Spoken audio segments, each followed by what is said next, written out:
Welcome back to the deep dive. So, if last time we were sort of navigating the comfortable, pragmatic waters of Alfred Marshall and the Cambridge School. Uh-huh. A world of partial equilibrium, common sense. Exactly. Mhm. And a very, let's say, cautious use of mathematics. Mhm. Well, today we are swinging that methodological pendulum way across the continent. We're diving into the deep end of pure abstract theory. We really are. We're leaving the world of those nice, neat, insulated market diagrams and entering a whole universe of simultaneous And equations. the person taking us there. Vilfredo Pareto, a thinker who is, he's really the absolute counterpoint to Marshallian pragmatism, and he's one of the last great intellectual giants who deeply spanned both pure economic theory and sociology, a bit like Karl Marx before him. He lived from 1848 to 1923. Right. So our mission for today is to really unpack Schumpeter's selection of Pareto for his book, 10 Great Economists. We're going to look at his role as the successor to Leon Walras at the Lausanne School, the incredible analytical rigor that defined that school. And crucially, why that same rigor was, for decades, seen as a barrier, the very thing that stopped his work from getting recognized in the English-speaking world. Okay, so Schumpeter puts Pareto fifth on his list. That positioning seems important. It is. He's positioning him as the guardian of the tradition that Schumpeter himself held in the highest, and I mean highest, intellectual esteem, the theoretical physics approach to economics. And before we get into the weeds with the equations, you mentioned it's important to contextualize Schumpeter's essay itself. Yeah, his framework is deeply personal. He treats the 10 economists very differently depending on his relationship with them. That's a great point. He knew so many of them personally, right? He did. He had a deep professional or personal familiarity with a lot of his list. He knew Walras, Menger, Bumbaruch, Marshall, either through meetings, letters, or, just being part of that same intellectual world. But not Pareto. No. The foreword to the collection specifically tells us Schumpeter did not know Karl Marx or Vilfredo Pareto personally. Which means his analysis of them is based entirely on their written work, the power of their ideas alone. Exactly. He doesn't have the anecdotal color he might have had for, say, Marshall or Menger. It forces his appreciation to be purely intellectual.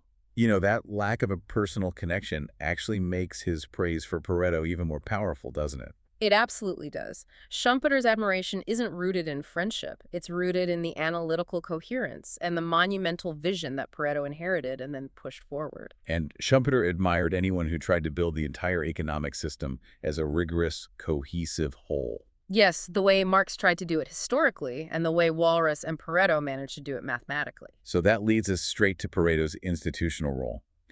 If Marshall was the undisputed king of Cambridge, Pareto was the heir apparent to what Schumpeter saw as the most revolutionary place for economic analysis. The Lausanne School in Switzerland. So Pareto was Walras's successor. What did that succession actually look like?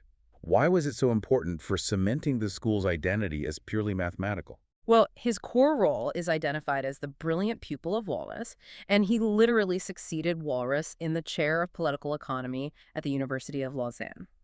This wasn't just a new job, it was a transfer of methodological authority. Schumpeter saw Walras's work as containing the revolutionary creativeness of economic analysis. He did. So if the revolution was Walras's big idea, Pareto's job was to solidify the foundations of the new republic. I like that analogy. Walras was in many ways an intellectual revolutionary who, kind of struggled for recognition in his own lifetime.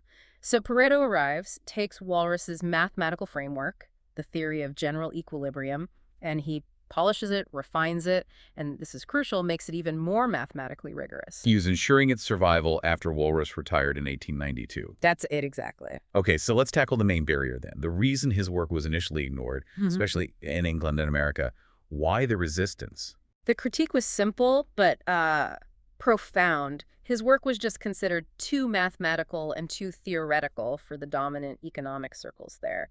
And this wasn't just a matter of taste. No, it was a fundamental methodological rift. Right. You have to remember what we talked about last time with Marshall. He deliberately kept the math in footnotes and appendices. Right, because he wanted economics to be accessible to policymakers, to businessmen, to the average educated person. Marshall was optimizing for influence and applicability. Whereas Walras and Pareto were optimizing for what? Purity. Purity and analytical precision.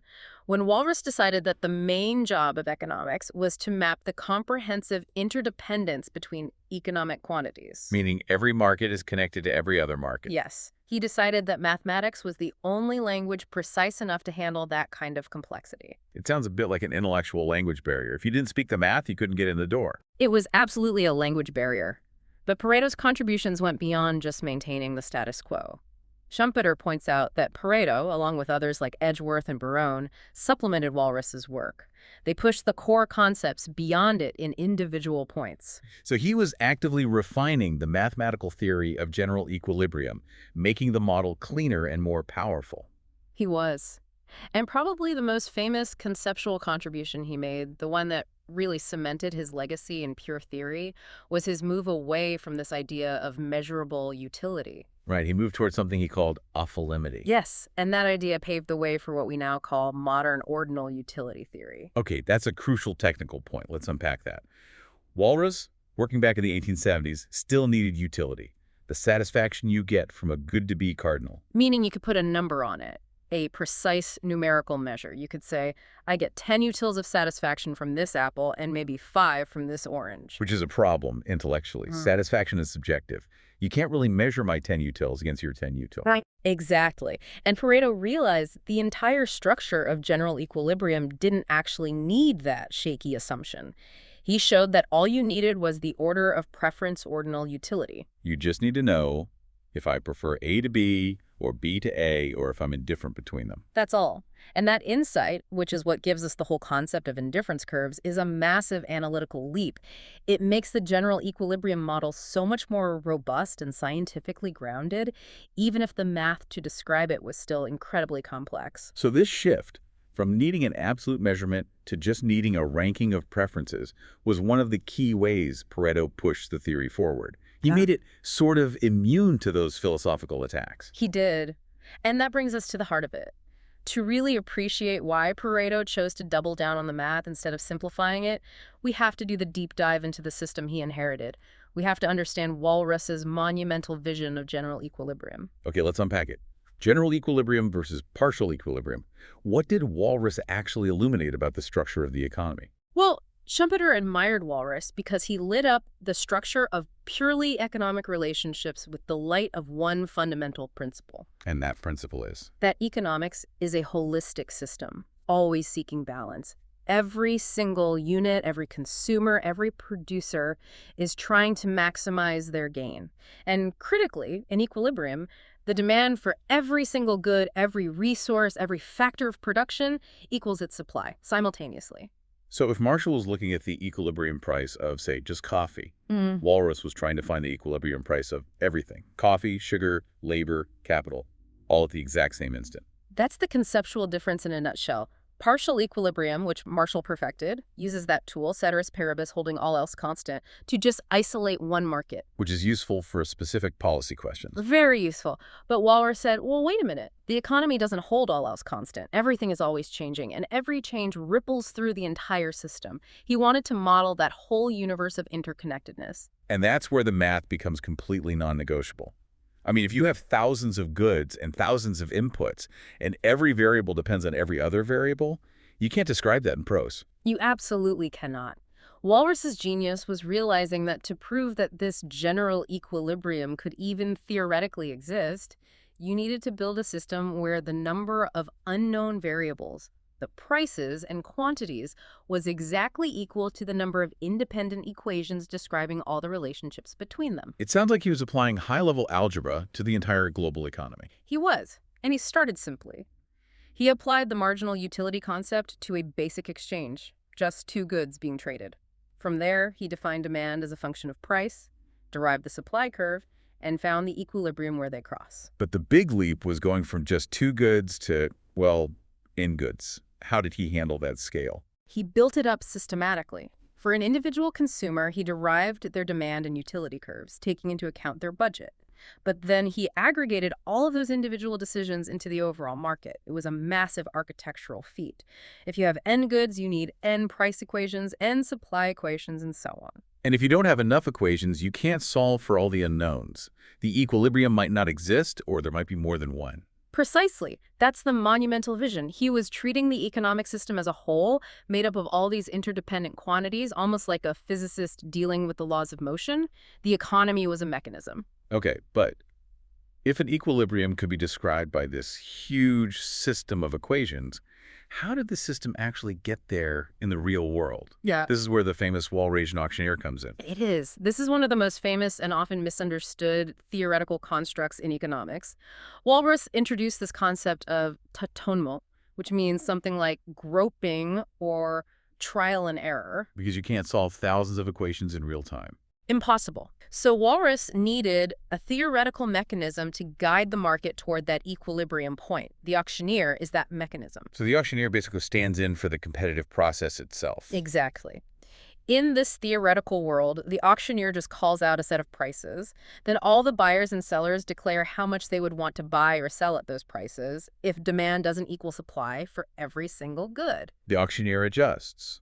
He raises the price for goods with excess demand and lowers it for goods with excess supply. Yes. And the crucial rule of tâtonnement is that no transaction actually happens until that perfect market clearing price is found for all goods simultaneously. No false trading. No false trading. You can't have individual transactions happening that would then disrupt the system's ability to find the true general equilibrium. This whole thing, the auctioneer, the equations, it provided a theoretical apparatus grounded purely in the logic of interdependency. It was far more comprehensive than anything the classicals had ever tried. And you can see immediately why the Marshallian school would find this completely impractical.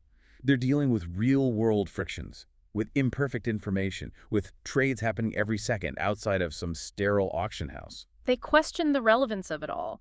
But Walras and Pareto would argue that you have to define the ideal pure system first. Only then can you start to analyze how real-world imperfections cause deviations from it. Which brings us back to Pareto.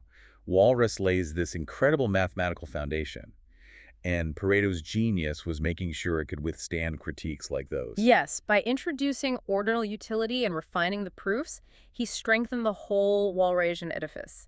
He also provided much greater precision to the definitions of efficiency and optimality within that system. This is where Pareto efficiency comes from. It is. Walras showed that an equilibrium could exist. Pareto helped establish the conditions under which that equilibrium was optimal, that famous state where no one can be made better off without making someone else worse off. So his technical contributions weren't just about math for math's sake. They were about securing the analytical integrity and even the philosophical underpinnings of the whole general equilibrium vision. He was the intellectual custodian. He made sure the Walrasian legacy didn't just fade away because it was too difficult. He kept the flame alive until later generations of economists who had the mathematical tools and the computers could finally pick it up and run with it. It's so important, though, to remember that despite this intense focus on mathematical purity, the original scope of the Lausanne School was always meant to be broader. It was. And this is where Schumpeter's idea of Pareto bridging economics and sociology really gains its footing. Walras is mostly remembered for his pure theory, his Éléments d'économie politique pure. But he explicitly followed that up with works that applied those ideas to social and practical matters. Right, he wrote the Études d'économie sociale and the Études d'économie politique appliquée. Exactly. This shows that the vision was never just about the math. The math was the most powerful tool they had to analyze the complex interactions you need to understand to inform social and applied policy. And Pareto followed that tradition, didn't he? He dedicated the whole second half of his career to these massive sociological works. He did, arguing that the rational economic principles of his models couldn't explain all of human behavior, not by a long shot. Okay, so let's turn to Schumpeter's final appraisal of this whole intellectual lineage, because he held Walras in a category that was, reserved for true scientific pioneers. He did. The comparison Schumpeter draws is the absolute key to understanding his respect. He argues that Walras, and by extension Pareto, were among the very first to successfully bring the rigorous, deductive framework of the exact natural sciences into economics. But wait, if Walras was focused on a pure theory, a theoretical construct like the auctioneer, and physics deals with observable reality, isn't that comparison a little flawed? Yeah. What did Schumpeter mean by rigor? That's a fantastic question. He meant methodological rigor. The way Walras defined his terms, established his postulates, and then derived his results with this uncompromising logical consistency. It was like a mathematician or a theoretical physicist defining the laws of the universe. Internal consistency was the main goal, not necessarily immediate empirical forecasting. Precisely. And Schumpeter was just effusive about it. He said Walras's revolutionary creativeness could stand comparison with the achievements of theoretical physics. I mean, that is the highest compliment Schumpeter could possibly give. He's putting Walras in the same league as Newton or Maxwell. And because Pareto was Walras's successor and refiner, he inherited that mantle. He holds that same significance for Schumpeter. Yes, Pareto maintained that trajectory. He insisted that the only way forward for economics as a science was to maintain that standard of deductive purity, even if it meant sacrificing some immediate practical influence. It's fascinating how Schumpeter held Walras and Marx as these two opposites but equally revolutionary poles of economic thought. Right. Marx provided the comprehensive historical explanation of change, and Walras provided the comprehensive theoretical apparatus for defining the static relationships within the system at a moment in time. And Pareto's job was to preserve the Walrasian pole. To make sure that theoretical structure stayed robust. And, despite Pareto's reputation for being this distant mathematical figure, Schumpeter includes this wonderful personal anecdote. It gives you a glimpse into Pareto's intellectual flexibility. The Irving Fisher anecdote. It really does run counter to that image of the isolated Lausanne academic. It does. Schumpeter recalls being at a meeting, and he personally heard Pareto bestow high praise on Irving Fisher's capital and income. And Irving Fisher was a hugely influential American economist, but his work wasn't really in that same expansive multi-market general equilibrium framework that Pareto championed. Not at all. And that's the beautiful irony. Here's Pareto, the man criticized for being too mathematical, publicly validating the work of a theorist who was operating more comfortably in a partial equilibrium world. It tells you his critical mind was sharp enough to recognize brilliant reasoning wherever he saw it, even if it didn't use his preferred methods. It shows he wasn't a rigid dogmatist. It's this moment of intellectual validation from one titan to another, and it shows his engagement went way beyond the ivory tower of Lausanne. It also brings us back to the sociology, doesn't it? The fact that Walras himself had written those applied works, it reinforces the idea that the math was always supposed to be a tool for something bigger. Absolutely. And Pareto himself eventually took that analytical training and pivoted almost entirely to sociology. He argued that the perfectly rational actors in his general equilibrium models only accounted for a tiny fraction of real human behavior. Right. His later work, like the Treatise on General Sociology, was all about how most of human activity is driven by non-logical factors, the things he called residues and derivations. And that's the ultimate proof. The methodological rigor defining your premises precisely and drawing logically consistent conclusions, that was the big takeaway for him. He applied that same systematic approach he learned from Walras's pure theory to the messy, complicated world of politics and social organization. So it was this dual legacy, the rigorous economist and the pioneering sociologist, that made him so compelling to Schumpeter. Yes, he wasn't just a technical footnote. He was a revolutionary thinker working across the social sciences. His legacy is complex, but Schumpeter's appraisal really solidifies his foundational role. Okay, so let's try to synthesize this. Pareto's main significance, according to Schumpeter's sources, wasn't that he invented general equilibrium. No, but he was its tireless guardian. That's the key takeaway. He ensured the continuity and the intellectual rigor of the Lausanne School after Walras retired. His move to ordinal utility was essential for saving the theory from those philosophical attacks about measuring happiness. He kept that flame burning, making sure the theoretical apparatus, that vision of the whole economic system, was kept sharp and analytically sound for the future. And because of Pareto's uncompromising dedication to that analytical purity, later generations of economists, even his critics, had this crystal clear, comprehensive structure to debate against. Someone like Keynes, for instance. Exactly. Keynes had to understand the classical general equilibrium model perfectly before he could propose his own theory, which was all about what happens when the system fails to clear at full employment. It's just remarkable to think back to that initial judgment. His work was dismissed as too mathematical and too theoretical. And that leads us to our final provocative thought for you, the listener. Think about the state of economics today. We live in a world where economic theory relies so heavily on complex mathematical modeling, on high-level econometrics, on these hugely abstract systems. Things like CGE models or DSGE frameworks. Exactly. So was Pareto's uncompromising focus on that analytical apparatus, on the pure logic of interdependence, even if it meant sacrificing immediate relevance, was it all just decades ahead of its time? Did that mathematical barrier that he faced eventually just crumble away? Did it validate Schumpeter's high praise that the rigor of theoretical physics was, in fact, the correct model for economic science? And that the future of economics wasn't going to be found in Marshallian prose, but in Walrasian equations. It's really a question of whether methodology defines relevance, or if relevance should dictate methodology. Something for you to chew on as you consider the very nature of economic truth.